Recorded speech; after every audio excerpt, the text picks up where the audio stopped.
మనిషి లైఫ్లో పుట్టక తప్పదు, కిట్టక తప్పదు. పుట్టిన ప్రతివాడు కిట్టక తప్పదు. సో పుట్టం మనం ఎలా పుట్టాలి, ఎక్కడ పుట్టాలి, ఎట్లా పుట్టాలి, దీనికి మనకు పెద్ద ఐడియా ఎవరికి ఉండదు. సో దాన్ని పేరెంట్స్ పైన ఉన్న దేవుడు రెండు డిసైడ్ అవుతుంది, ఇద్దరు డిసైడ్ చేస్తారు. సో పోయినప్పుడు ఎలా పోవాలో ప్రతి వాళ్ళకి ఒక ఐడియా ఉండాలి. అలా అసలు నా ఐడియా ఎలా ఉంటుందంటే, మా బుడ్డది బాగా ట్యూషన్లో అలసిపోయి వచ్చేసరికి వెనకాల కార్ సీట్లో పడి నిద్రపోతుంటుంది. నిద్రపోయి కార్ తీసుకుని లోపలికి రాగానే వాళ్ళ నాన్న తన్ని ఎత్తుకొని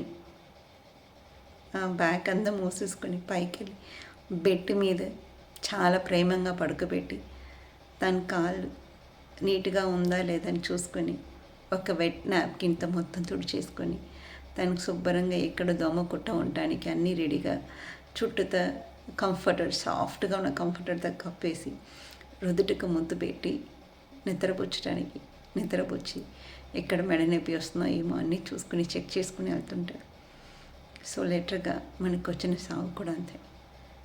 చాలా జాగ్రత్తగా పదినంగా మనం చచ్చిపోయిన తర్వాత మనం తీసుకొని బెడ్ మీద పడుకోబెట్టినట్టు ఫైనల్ రైడ్స్లో హ్యాపీగా రుదుట మీద ముద్దు పెట్టి ప్రశాంతంగా వెళ్ళిరా అని చెప్పి సెండ్ ఆఫ్ ఇవ్వగలిగితే దానికంటే రియల్ లవ్ ఉండదు. సో అలా రియల్గా మిమ్మల్ని ఇష్టపడే వాళ్ళని అసలు ఏ టైంలో వదులుకోవద్దు. ఆ ఫైనల్ సెండ్ ఆఫ్ ఇచ్చే కార్యక్రమాల్లో ఎప్పుడు మిస్ కావద్దు. ఎందుకంటే మళ్ళీ మీరు ఆ బాడీని టచ్ చేయలేరు. అది లాస్ట్ విష్. సో నేను ఇలా అనుకుంటాను.